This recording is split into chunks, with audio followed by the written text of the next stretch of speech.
Everybody close your eyes real quick and imagine this.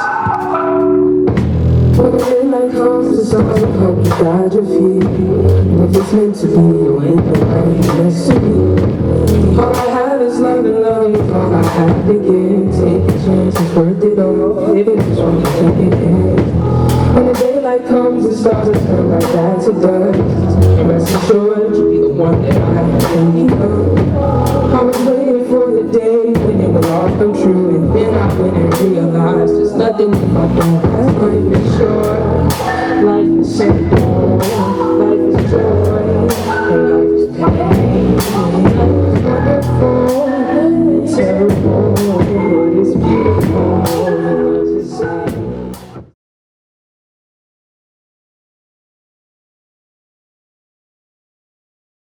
Yo, shout out to DJ Toasty Z, WMUA. Hip Hop Made Me Do It. This is Ivy Soul. Hip Hop Made Me Do It, DJ Toasty Z. We're in the booth with a very special guest. She's a North Carolina native, Philly MC, amazing female MC. Her album Eden on SoundCloud and Spotify. She's going to be headlining the first WMUA show of the semester later today. And she's got her new East EP dropping this Tuesday, the 7th. We got Ivy Soul in the building. How you doing today? Yeah, what's good? I'm doing good, man. Awesome. Happy to be here. Awesome. How was the drive up? Drive was really smooth. Good. We actually went to Boston like a couple months ago, and that shit was terrible. It was absolutely terrible. So, like, Yeah, having a nice drive to Massachusetts is changing my mind about the whole state. for sure. Driving into the city is a bit rough. Driving up the East Coast with the Mass Pike is tough, but I'm from Jersey, so I make that drive all the time through Connecticut, and it's only like 3 hours. It's not too crazy. So just for those that aren't familiar with your music, who is like Ivy Soul as an artist? Ivy Soul is, a 23 going on 24-year-old trying to figure adulthood out, pretty much. I think that a lot of my music centers around like themes of like just the process behind becoming an adult and making decisions for yourself and how those decisions play out for better or for worse. Trying to like figure out identity, definitely. Whether that be like who you are, like, or where you're from. I know a lot of people who move to a city or move to a specific like locale to go to like college. Yeah. And then like you kind of change who you are like based on where you are. For sure. Like I'm from Charlotte, Yeah. born and raised, which isn't actually that like common. And then I moved to Philly, and I'm not from Philly, but people are regarding me as a Philadelphia rapper, right? Yeah, So like for sure. it's like that juxtaposition of being definitely like wholeheartedly from a place, but also living in a place that you're not from, but people are asking you to represent in some ways. For sure. You're like, you blow up in one area, but you're not from there, but you're like, people are like, you are a Philly rapper. Exactly. You know? And I think that's something that's interesting is like a lot of college students are just going through, especially like I'm in senior year, everyone's like trying to figure out what the next step is and what the hell we're doing, you know? So very relatable stuff. But how long have you been rapping, and like when did you start making music? So I've made music my entire life. My mother was extremely hell-bent, for lack of a better word, on me and my sister being involved in music. We started out on instruments like everybody does. So like started out on violin, moved to piano, did some band instruments. I really loved marching band. For sure. Yeah, so I've been and then choir, like in the South, like it's kind of like a rite of passage to be like on your church's like choir, like praise group. So like I was singing a lot then. I got you. But yeah, so I started making music for myself like when I got to high school around like 15, 16, because I linked up with a bunch of kids who are now doing amazing things. Miles Harris being one of them. He's like in Mike Will Made It's crew. Okay, yeah, for sure. But yeah, like Miles was making beats and he needed somebody to rap on them. So I mean, I was like always like writing and stuff. So like the poetry turned into raps, and then I started to really like feel like I could, be successful at it and like I was significantly better than a lot of the people that I was rapping with. So yeah, I was like, yeah, let's do it. let's roll with it for sure. And how would you describe your sound and your music to someone that hasn't heard it before? I think that in a lot of ways it's nostalgic. I think it draws on a lot of like sonic content and like texture that is reminiscent of like the 90s or a little bit at the late 80s and definitely the early 2000s. For sure.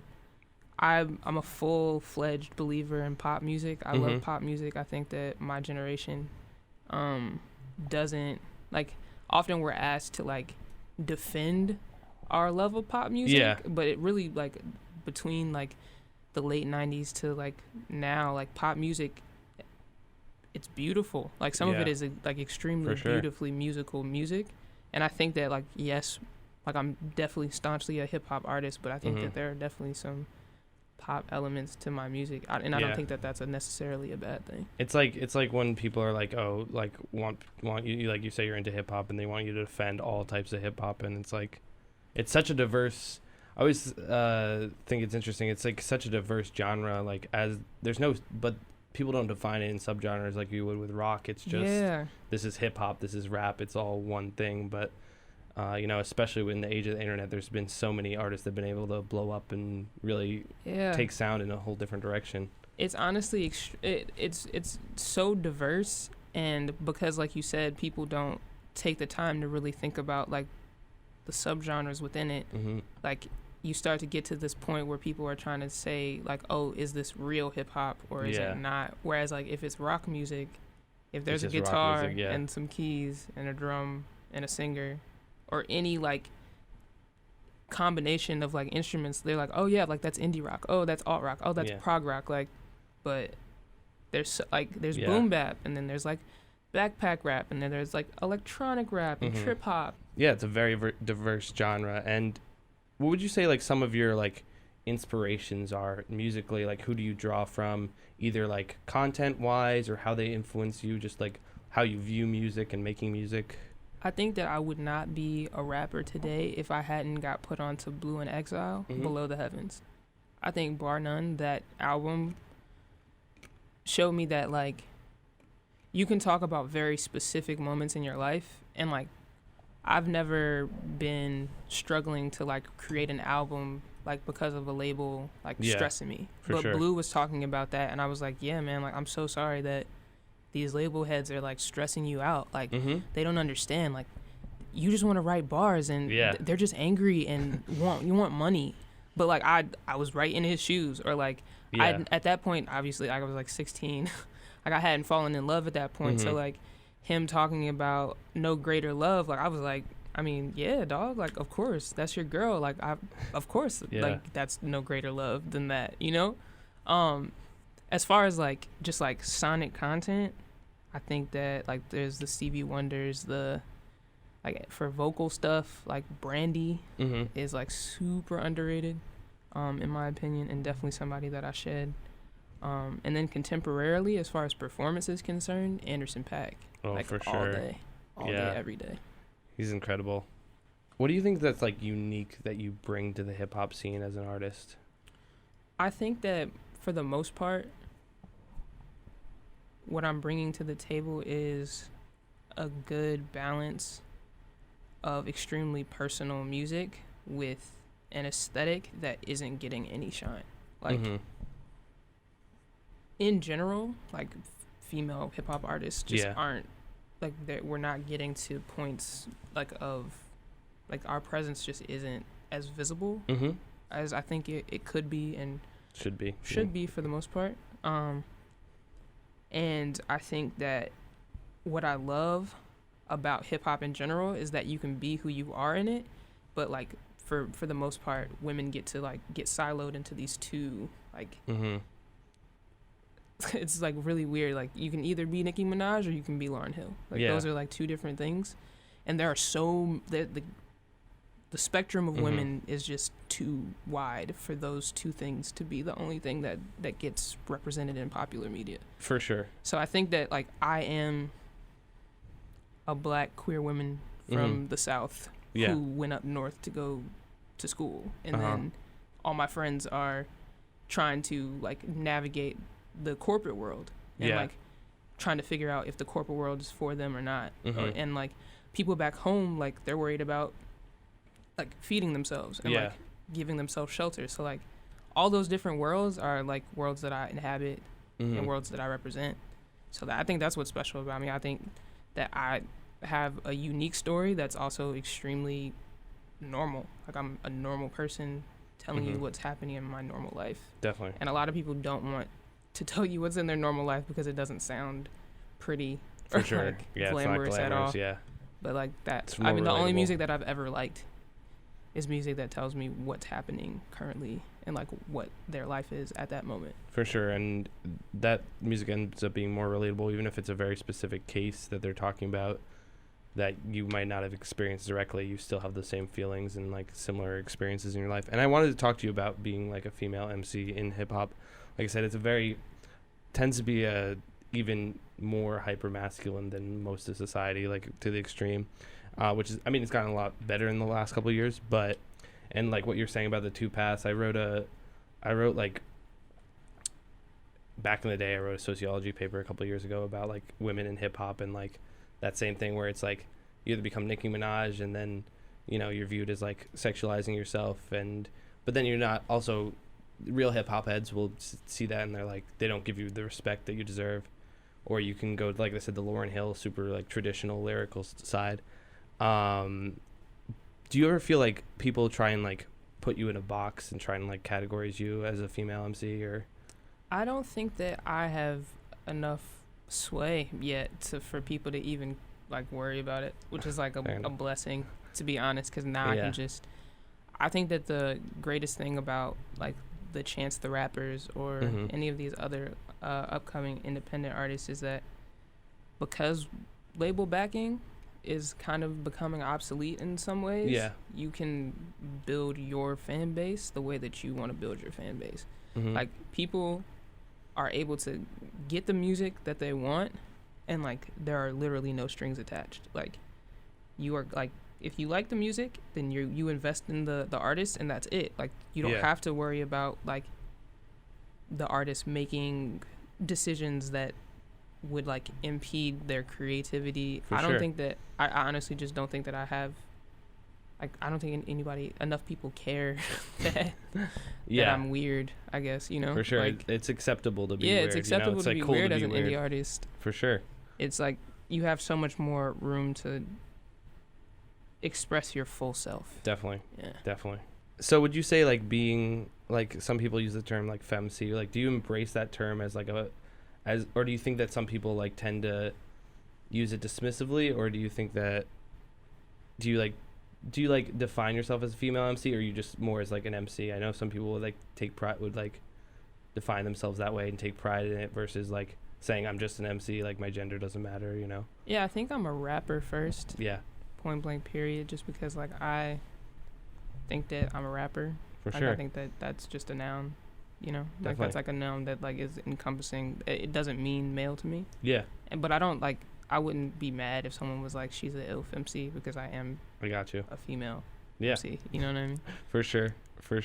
So you went to UPenn, right? And did you study like arts at UPenn, or was that like No, what did you study at UPenn? I studied like essentially marketing at Penn. I was in the Wharton School of Business. Nice. Wow. It's funny because like nobody knows that. Like I feel like a lot of people just assume that like I'm an English major or something. Yeah, that's why I was curious if it was related or something, you know. No, but Penn is amazing because it has like our performing arts community is wild. Oh, sure. Like it has maybe like 40, maybe 50 organizations, like in all types. So like theater, dance, spoken word. For sure. Like we even like have essentially a small booking agency, like a student organization that's a booking, like several booking agencies really. That's sick. We're trying to start something like similar to that, just like to help artists network and stuff out here. So yeah, no, like my manager actually was the director of the booking agency on Penn's campus called Spectrum. Nice. Basically bringing hip hop and R&B to campus. So yeah, I was involved in Spectrum. I was involved in the Exolano project which is like our premier spoken word group. Mm-hmm. I danced. I like did Vagmons. I was just trying to get as much like performance experience, I guess, like to kind of like build up that part of my repertoire, and For then sure. everything else I felt like would come. Like I would be able to find producers, or I would produce myself, or like I would be able to know the marketing. So like that's not something that's honestly if you're already doing the music on the side and can have these networks without like that's the thing is I'm doing is like doing my radio show and launching a blog and all that. It's like I can do that on the side without taking music classes, whereas like marketing is something that as an artist you definitely need to know, because so many artists, great artists, you might be phenomenal artists but you're not able to market yourself and get your stuff out there, then it's not much is going to come from it. So. And there's just like there's exorbitant amounts of music out at For sure. any given point, and like being able to break through that is extremely difficult. Like I don't think I've ever had more respect for independent artists than I've had in the past year, because it's hard. It's a very difficult thing, and luckily I have like a great team, so it makes it significantly easier. But even so, like we're still grinding. Like we haven't gotten even close to what I think we can accomplish. Awesome. And I want to ask you specifically about the song "All Mine" on Eden. Was that a King Cruel sample? That's what Out Getting Rid. I could tell just from his voice. But so I was reading that you're a pretty big King Cruel fan, right? I am. And so he's worked with like some rap artists, Reggie Snow, Rat King. His new project was very like people call it a hip hop. Some people call it like a hip hop album straight. Yeah. Is he someone that you'd like to work with in the future? I'm down to work with anybody who wants to work, to be honest. But yeah, specifically King Cruel would be amazing to work with. His work, sure. The collab he has with Reggie Snow is like something that was in rotation for like a solid 6 months. Like just like back to back. Definitely, no doubt. I was out in Copenhagen. I saw Reggie Snow perform. Super casual. Awesome show. Oh, when I was abroad in Copenhagen. I was like, damn. You're really out here. No, I was out in Copenhagen. I saw Wiki too at a small show, and I've been in talks with him about doing an interview at some point. So who knows? Good luck, man. Maybe. Well, yeah, we'll make that happen. That would be. Prayers up. That'd be amazing. So you also have a line on that song that I really sticks out to me. You say, "No second coming of Loring, no disrespect, but I got bigger hills to climb." Obviously, like the great wordplay on that, but is that a comparison that you get a lot, that you're kind of like sick of, or like people trying to be like, oh, like another Lauryn Hill? I'm never gonna get sick of it, because if you are drawing a comparison, that means I'm doing something right. Yeah, that's like a lot of respect. Yeah, for sure. It's Lauryn Hill. Like I'm never gonna be mad at it, but I do think that because like there's this like clear dichotomy that people either see you as a Nicki Minaj or they see you as a Lauryn Hill, that I don't want to be. Yeah, you don't want to be pigeonholed, I guess, into that. Like, yes, sure. like absolutely, would I love to drop the Miseducation? Oh yeah, absolutely. Like I'm totally down. Pretty good feat. But, for sure. But I don't think that I'm the second coming to Lauryn Hill. I don't think that I am the I feel like when people hold you to that type of regard, they expect certain things out of you. Yeah. And I don't want to be beholden to no expectations. Like her sound, essentially. For sure. I want to be able to like forge my own path in that regard. That's the way to be. And would you say that she's like a huge influence on you? And oh yeah, for sure. She's the first album I ever received. Okay. Like for sure. Like again, like it's like one of those things. It's like a love-hate comparison. You know? I am going to take that every day of the week. Yeah. But at the same time, I'm also not talking about the things that she talked about. Like I'm also not I feel like she puts a lot of religious subtext in her songs, and I definitely question religion in my songs. Like that's something that's gonna be a continuous thing, because that's a continuous thing in my life. But like that's not something like she's pretty certain.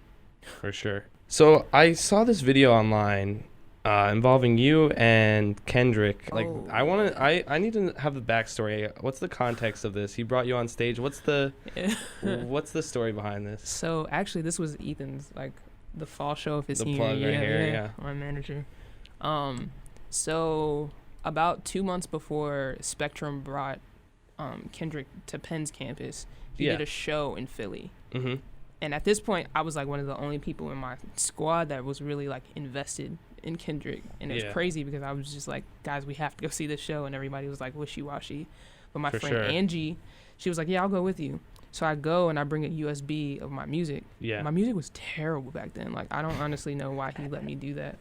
But at the end of the show, we like saw the security guard go like smoke a cig, and we were like, okay, well, let's just go to the back. Yeah, so we go to the back. We go backstage at the TLA. Walk up, like, first of all, like how the TLA works is that there's this little side area beside the stage, but it was completely empty, and we were like, damn, like totally thought he was gonna be right here. And then we see a staircase, so we walk up the staircase, and they're like, what are you guys doing? And we're like, and they're like, you're here for the meet and greet? And I was like, yes, I'm here for the meet and greet. Of course I am. Yeah, that's exactly what, you put the words right in my mouth. And they were like, okay, then why aren't you with the group? Going to the room. And we were like, yeah, so sorry. Like, sorry, we're just confused. So we wait, like, we're the last people to go see him. Dap him up. It's him, and I think Schoolboy Q at that point was his hype man. Ooh. So we give it to him, and he's like, yeah, like, I'll listen to it when I get back on the bus. And I'm like it's lit. Like, he's like, right after this show, let me just plug it in. Yeah, I was like, this is a win. So fast forward 2 months, we bring him to Penn, and like, I'm the only person rapping. At that point, it would have been Section 80. Yeah, did he? So yeah, I was literally rapping. This is like, so this is after Section 80. Like, when you saw him perform, was that? Yeah, it would have had to be Section 80 because that makes sense. Because it was rigor mortis. I was rapping rigor mortis with him. I remember when Section 80 came out, and I was listening to it. I was like, this is crazy, but he didn't blow up like mainstream hype until like Good Kid, Mad City. So like that, because Section 80 is my favorite. Yeah, the thing that Spectrum does really well is we get like artists right before they blow. Yeah, like, we get them like the moment before they blow. But yeah, so like I was rapping rigor mortis with him, and he was like, I remember you. And he was like, come. And I was like, me? So I get up, and he's like, hey, like to the crowd, he's like, oh, do y'all know her? And everybody's like getting live or whatever. And he's like, all right, you can spit. And I was like, you want me to like rap right now? Right now, like, with you. Like, let's do it. So he handed me the mic. I spit a 16, gave him dap. His DJ, Ali, like mixed by Ali, gave me his number. Told me to hit him up whenever I needed anything. Yeah, like, that's crazy. I'm still not sure why or how that happened, but well, hopefully we see some more of that, and so maybe a collab in the future. That'd be incredible to see. Kendrick, if you're listening, I'm always down. Yeah, for sure. I got bars for you, my guy. For sure. I'll send the audio to him. I'll send the video to him. So a couple other questions. So do you have any? I didn't see any music videos on YouTube. Do you have any music videos from the Eden coming out anytime soon, or yeah, we actually have something coming out in a couple weeks. We did a video for Dream Girl. Nice. It's directed by me and this kid named Shaquille Greeley. Crazy, he's just a genius. Like, one of my closest friends from Penn. Mm-hmm. What's lovely about Penn is like you get like the people who are like super like business. I'm like all business, and I'm not doing anything but finance and all that. Like, but then like you have people who are studying finance but are also trying to manage artists. Yeah, or they're trying to do a side hustle. Yeah, like, exactly. Or not even a side hustle, like actual passion projects. You know, like actual like what they're passionate about versus like what they want to learn. For sure. It's like, these are the book skills I need to do my passion. Right now, I can only do this much, and then hopefully once I graduate, let's see what we can do. You know, exactly. But the Dream Girl video should be coming out later on this month. Awesome. And so your new project coming out the 7th, this Tuesday, East EP. What can we expect from that? East EP is a banger. I'm not gonna lie to you. Just bangers. Straight bangers like, only. I'm not gonna say straight bangers, but like I think people are gonna enter into it and expect something because of Life, the first single, and that's not what they're gonna get like until the very end of the project. Yeah, that was very more like chill. Yeah, it's slow. Like slow. Definitely a lot more more of that thoughtful. You know what I'm saying? For sure. But like going into it, like people are not gonna necessarily be prepared for what they're gonna hear. Which The is world a nice ain't thing. ready. Yeah, nah. How many not at tracks all. is on that? It's actually 6 tracks. It's the Nice. first iteration of a dual-sided EP. So this is the first one, and then we're gonna come out with West sometime in the spring. Awesome. Yeah, but I'm excited about it. It was produced by this kid named Cam DeLa out of South Jersey. Me and him produced 5 of the tracks, and then we got like Moods. I don't know if you're familiar with this producer and DJ from the Netherlands. Okay. He's really, really dope. Word. Got one song on there with him. Awesome. Yeah, I'm more familiar with like this area, Jersey, North Jersey side of the music scene, but sounds dope. I'm looking forward to it. So we got the show later on tonight, WMA with Cliff Jensen, Pink Navel. What can we expect from your performance? Hopefully we can get some energy in there. I really like performing. I think that a lot of musicians love being in the studio, like they're studio rats, and like love just to be like in front of a mic. But that's like definitely not my preference. No. You can ask Ethan. Like, I hate recording. Like, it's one of the worst things.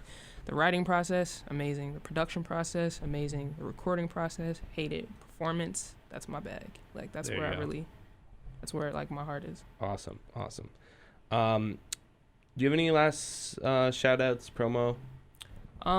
You can follow me on all social media at IvySole, Ivy Soul. And definitely check out East, man. Like, it's going to be a really good project. Huge shout out to Charlotte, North Carolina, and Philadelphia, Pennsylvania for letting me be a prodigal daughter. Awesome. And every time I have someone come in the studio, an artist, I have to have them spit something. Do you want to? You could do freestyle or something written that we haven't heard yet. You could do a cappella. I could give you a beat, whatever you're feeling. Let's see.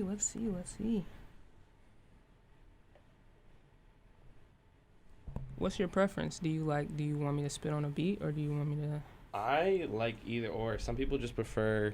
I think acapella is dope, but I think some people just prefer to be on a beat and ride it and flow on it. So whatever you're feeling. I might hop on a beat. Yeah. Okay. Yeah. Do you have a preference type of beat? Certain producer? It's all based on what I can find on the YouTube. Huh? So. Yeah, probably Dilla. Dilla. That's actually a good bet. For sure. That was exactly who I always think of. I always talk over his beats on my radio show because it sounds always smooth. Yeah, no, he's the GOAT.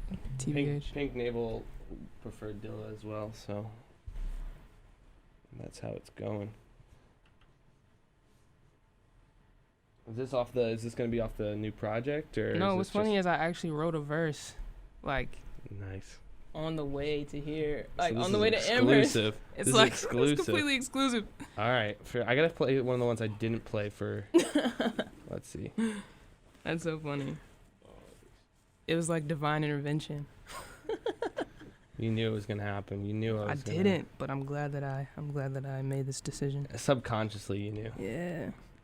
We got here. I played this one earlier, but this is fly.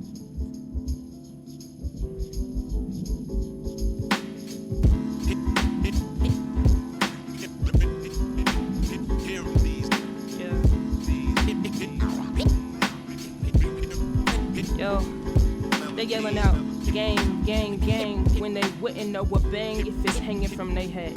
Don't know a dang thing about the Milky Way, but the biggest bang might leave you dead. They want that chain string, Rocky Balboa, they maintain cocky, mediocre, the same thing with the same names, almost too plain to take over. I beat the plain Jane, splitting atoms and such. You see a rapper and I'm seeing my lunch. You see a rapper, I'm seeing the reasons why legends is grieving the game. So you might wanna give up, coming straight out the west side, coming straight for your jugular vein, leaving you speechless and seething. These peasants, my teeth and accessories, yeah, show you the recipe, precipice in my poetry. I'm just a player that's aiming for the peak. Whoa. I feel it's all on my flow. It seems like my exodus showing you weak. showing you weak, give me a record, about 30 seconds. I'll show you about the grind that I learned in the East. All it took a semester to bless me with the exigent eloquence all in my speech. See, I don't get to rap like it's much, but I figured that I would take my time. Trying to hate on my glow, now they gotta recognize the shine. And recognize the shine. Hey, let's ride. Hey. Hip hop made me do it. DJ Toasty Z, Ivy Soul in the building. Bars for days. You know how we do. Thanks again for coming in the studio. Thank you so much for having me, bro. Of course. It's always a pleasure. I'm looking forward to the show tonight. Should be awesome. I'm gonna get some B-reel footage to put into the video. Ooh. Oh, phone call. What is this? Not today.